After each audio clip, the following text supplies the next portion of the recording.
Kids that are non-speaking who have autism oftentimes communicate in different ways through sign language, through picture exchange, or with AAC devices. Today, we are talking about Zulekah Williams' fall into the autism world and how her son is non-speaking and what that's like. He's 4. So let's get to that.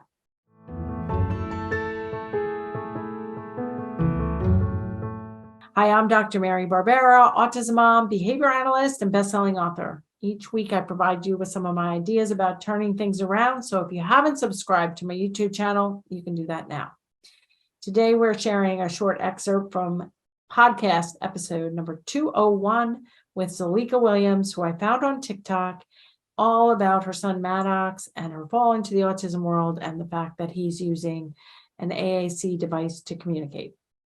And in my first book, The Verbal Behavior Approach, which was published in 2007, very long time ago, it just came out in its 17th language, with that being Spanish finally. So both my books are now in Spanish, but in that first book, I talk about not quote unquote moving for services. In that, like if everybody just went like, okay, where's good services? And you see this all the time. But I want to make a disclaimer that I do think that you should move. But in my book, I talk about how, don't just pick up and move to, XYZ County in New Jersey because you heard that they give ABA or they have a good ABA clinic. Because what happens is that ABA clinic may be full, maybe for kids at different functioning levels, maybe kids at different ages. The school board may change. You could move to right next door to me with a very similar child and get not the services that I would be getting for my son. So it's really a crapshoot. However, with that being said, if you live somewhere that's really inaccessible to services, or you live somewhere or you have to move anywhere for somebody's job or, some other factors, then you better believe I would recommend looking into where would the best place to move would be. And right. That would revolve around a lot. But anyway, let's move on because I think I've done 5 or 6 hot seats so far. So I'm not really sure if we're going to count this as a traditional hot seat because the other 4 or 5 or 6, I think the first one wasn't really a real hot seat either. In fact, the middle ones were all like people sent me their assessments and their plans and really walked, like I was able to review documents and that sort of thing, and then fully give my thoughts on it. Now, this isn't really advice either way, whether you send me forms or not. I still only know a small fraction of your son and your family situation. So it's all for informational purposes only. Nothing here I'm going to advise on is actually advice, not medical or behavioral advice. And when you are talking about self-injurious behavior, it's even more critical that people know that this is just a discussion. We're moving into like the hot seat portion of this, and we can link the other hot seats in the show notes to give you an idea of like how in depth they can be. And they were all kind of on different things, but I think it'll be good to just talk about Zulekah's son is, like she said, non-speaking, and he has self-injurious behavior and meltdowns or tantrums. So can you, so the first thing I would do is we need to assess. We don't need to jump right into assessing the self-injurious behavior and the tantrums because I have a lot more questions. My first question is, have you done the assessment, the Turn Autism Around assessment, which is in the book as a 1-page assessment. It's in the courses, but it's also just in October, just released as a digital assessment.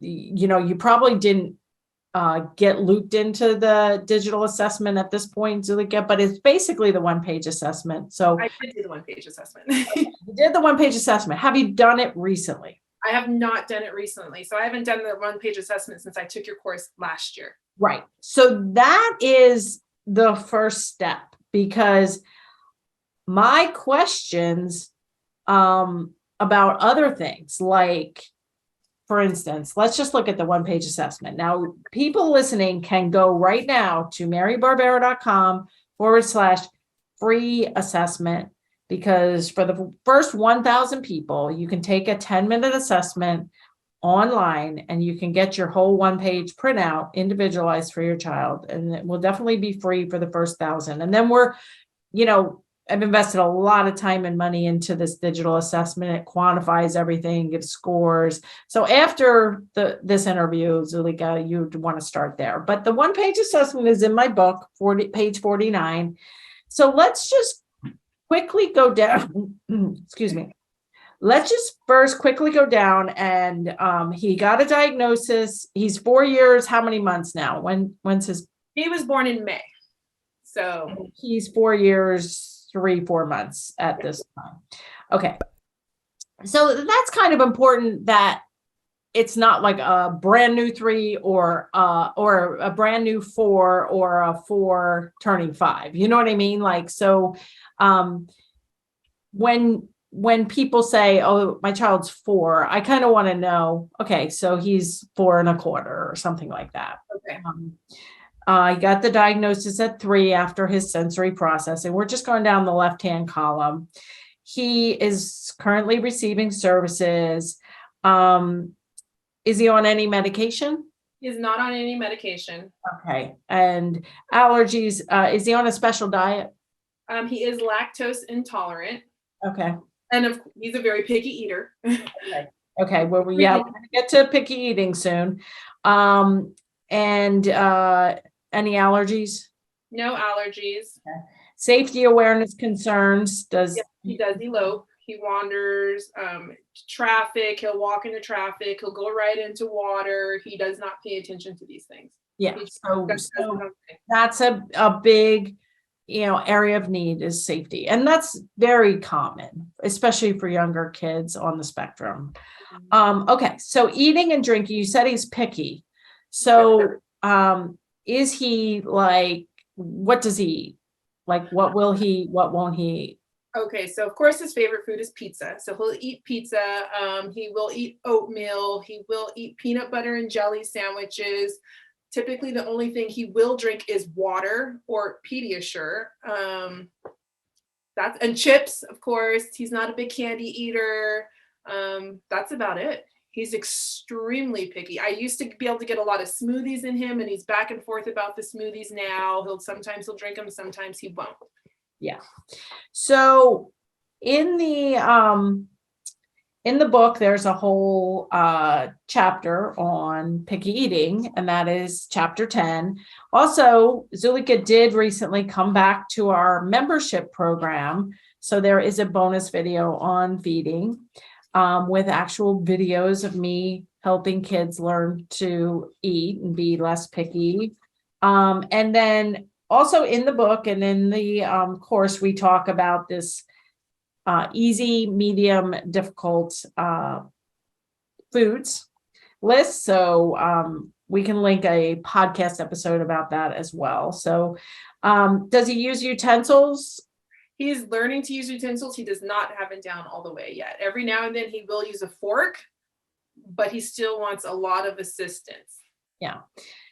So, and I don't push utensils, especially for picky eaters that have a lot of other skills to work on, but I would, the scooping with a spoon is an 18-month skill. So for both boys, I would push that more than I would push forks or certainly not knives. And to be honest, he's only been interested in using utensils lately because his brother, brother uses them. So he sees him doing it. So he's trying to. And even with Maddox too, he just learned how to take an actual bite out of food. Maybe like 2 weeks ago, I think. Actually, like if you had a banana, take a bite and pull away. He was never able to do that until recently. Wow. Yeah. So, and he's swallowing okay. You can give him things to chew He on. knows how to swallow. He will hold pocket things in his mouth at times, a lot of times, but he does know how to swallow. Yes. And you might want to get a feeding evaluation. There are feeding experts. You have one? Okay. Yeah, we have that, but it's on hold right now because of insurance issues and us living up here and Maddox not being able to go off the mountain, like I said, without throwing up. I hope you enjoyed that short excerpt. If you did, I'd love a thumbs up. Share the video with somebody who might benefit. And for more information about joining our online course and community or coming back to our online course and community, you can attend a free workshop at marybarbera.com/workshop. And I'll see you right here next time.